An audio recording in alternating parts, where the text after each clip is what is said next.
Hello and welcome to the flop side of life. My name is Pete and I thank you for clicking the channel. Anyway, this is to the people of the books. This one's called The Grand Design.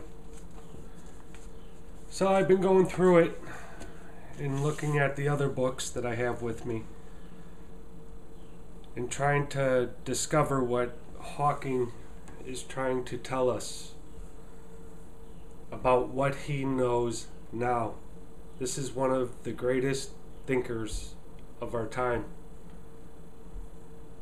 And he has come up with something called M theory. M theory is the theory of everything. It's the ultimate theory.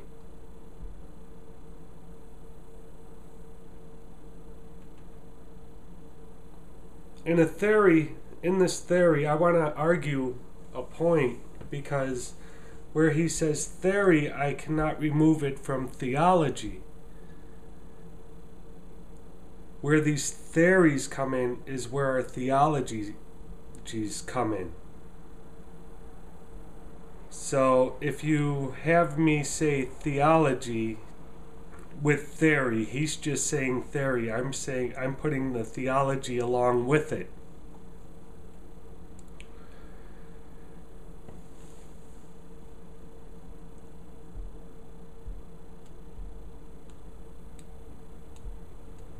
So theology is not dead because of advances in theory. Hawking is saying philosophy is dead, but not theology.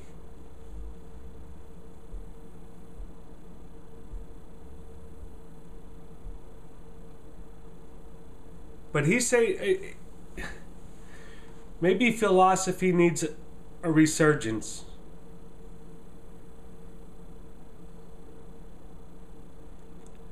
Because philosophy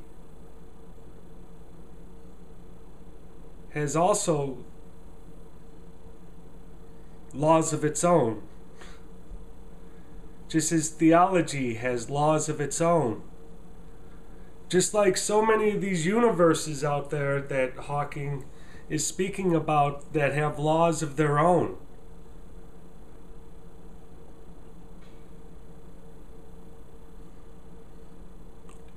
But yes, the philosophy of being human must rise to the occasion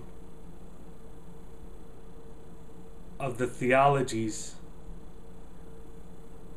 and the theories of the theologies, with the theologies and theories of science.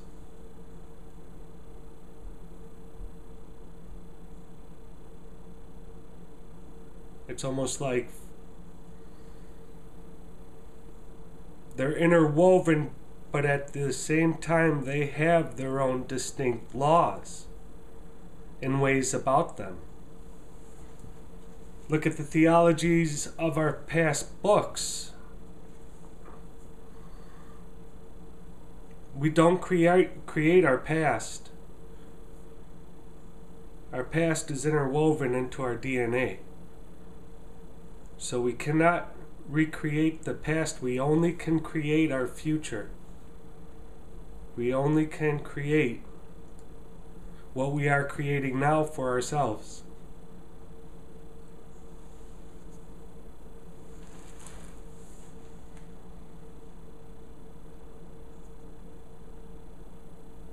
I want to read this to you.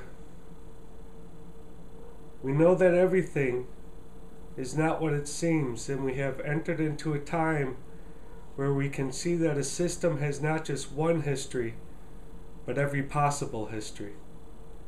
And in this way of thinking, we see that even something as big as the universe has no single history or even an independent existence.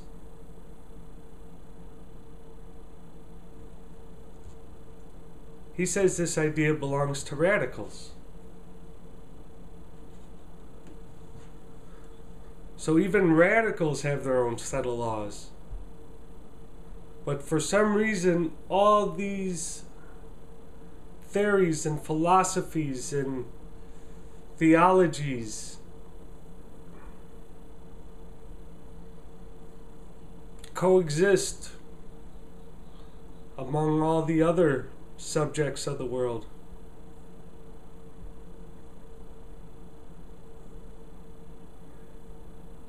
M theory is to figure it out and place it all down like a map,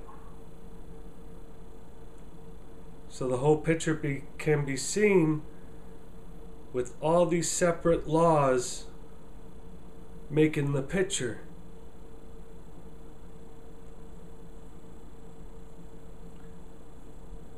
And maybe that's what we have been trying to do and trying to figure out all this time. Because even groups and communities can be considered universes of their own.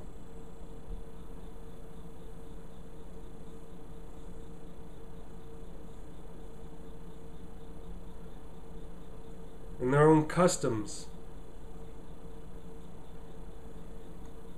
maybe can be brought out and heightened, not for our theories and theologies and philosophies to clash,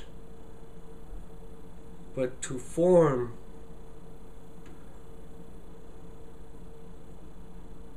that M theory among us.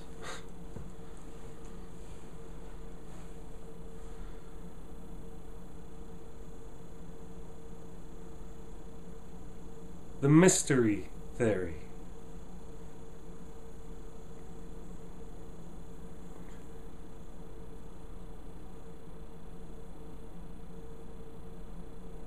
It's, you know, all the theories, the theologies, and the philosophy, and even in the answer,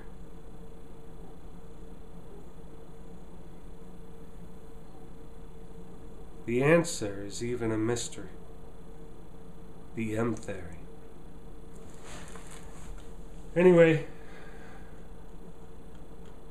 just a few words on his first chapter.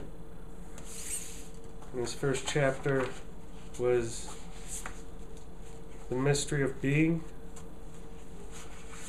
And I'll go to chapter 2.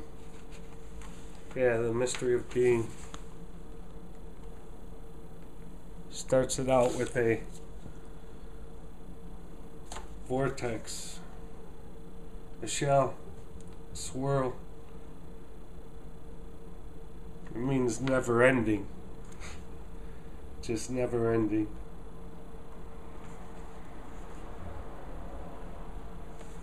Even in that is never ending.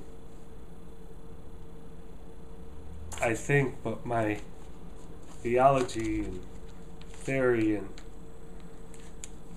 and philosophy may not be up to par with science. Anyway, I'll read you a few things here real quick. From the books, Finding Bellarmine. The universal eye knows all, gentle and just, about to tap an unlit star, smiling a fulfilling smile. Beautiful is the moment filled with hope. It is the spark of liberation, true love laboring to be seen. From the Old Testament, the Jewish Bible here. Blessed is the man who finds wisdom, and the son of the man who finds understanding.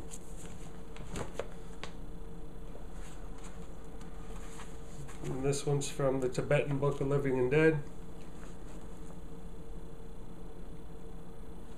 This is in italics. I can't find my glasses. Let's see. Give me a second.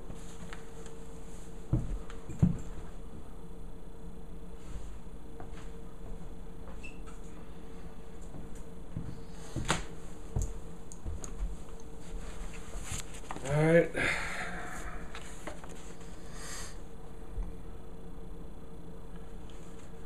this says, a change of meaning is necessary to change this world politically, economically, and socially. But that change must begin with the individual. It must change for him. If meaning is a key part of reality, then once society, the individual, and relationships are seen to mean something different, a fundamental change has taken place. And then the author writes, ultimately the vision of the Bardo teachings and the deepest understanding of both art and science all converge on one fact: our responsibility to and for ourselves, and the necessity of using that responsibility in the most urgent and far-reaching way to transform ourselves, the meaning of our lives, and so the world around us. As the Buddha said, I have shown you the way to liberation. Now you must take it for yourself.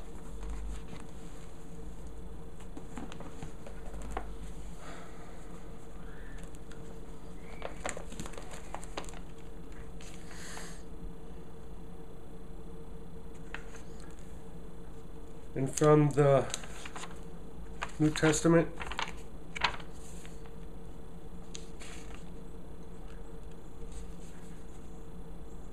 for to him who has shall be given, and it shall increase to him. But to him who has not, even that which he has shall be taken away from him.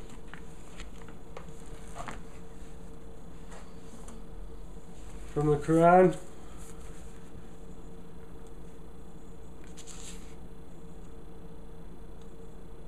O Prophet, why bannest thou which Allah hath made lawful for thee, seeking to please thy wives? And Allah is forgiving, merciful.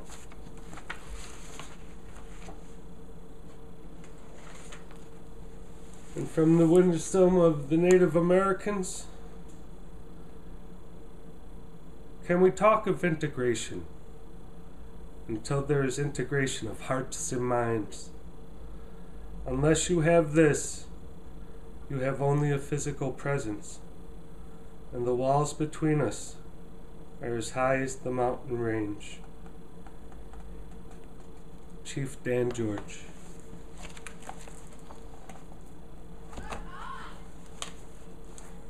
Thank you all.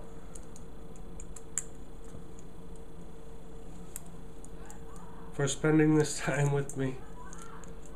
Sounds like there's a voice out there trying to tell me to shut up. You're telling somebody to shut up, so see, we're all connected. It's time to shut up. Later.